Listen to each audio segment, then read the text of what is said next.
Good evening, guys. In this video, I want to give you an idea about the pronouns in English. In fact, in English, we have 7 types of pronouns. Number one is the personal pronouns, and they are I, we, you, he, she, it, and they. They are written in the place of the subject before the verb of the sentence. Number two is the complement pronouns or the objective pronouns. They are written after the verb and as the object of the sentence. They are me, us, you, him, her, it, and them. Then we move to possessive adjectives. They are my, our, your, his, her, its, and their. Those pronouns modify a noun and precede this noun, like my house. They come before it, they precede it and modify it. My house, the house is mine, for me, okay. I own this house, so I say my house. Okay, these pronouns can't stand alone. They need a word after it, so they compose a small phrase composed of 2 words, like my house. My is the first word and house is the second word, so this is a small phrase composed of 2 words. So this phrase can be written in the place of the subject and can be written in the place of the object. So possessive adjectives compose a small phrase, and this phrase written before the verb and after the verb. We move to possessive pronouns. They are mine, ours, yours, his, hers, its, and theirs.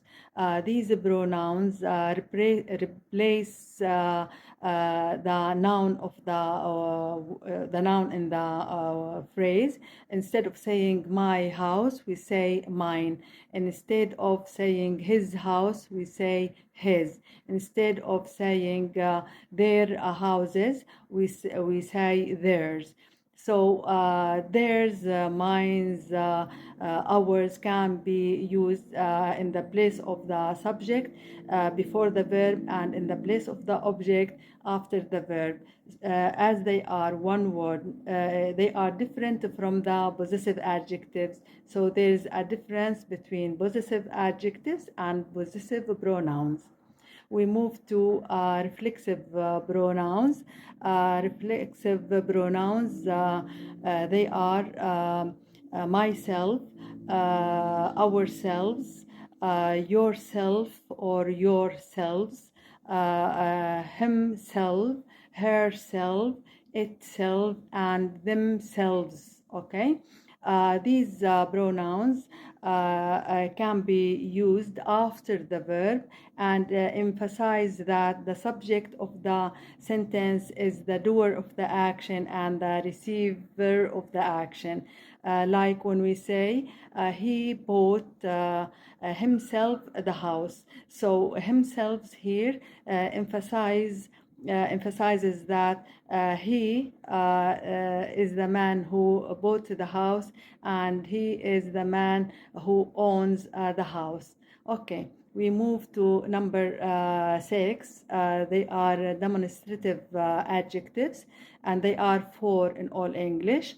This, these, that, those.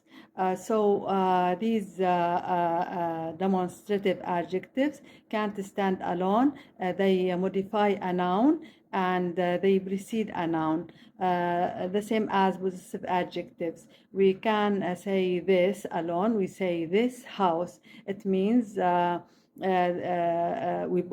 this we write it before the house. this house, it modifies the house and precede it, comes before it. Also, this for singular, that for singular, these houses for plural, those houses for plural. Also, they compose a small phrase composed of two words, or maybe more if we add adjectives between them, and we can write it before the verb or after the verb. This house is mine.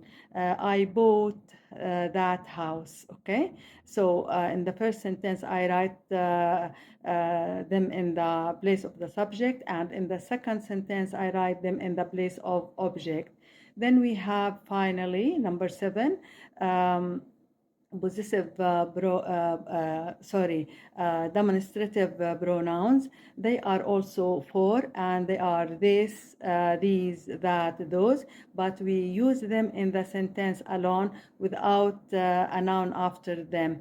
We can say this is my house. So this here comes before the verb is, and it is the subject of the sentence, and we can use it in the place of the after the verb, in the place of the object.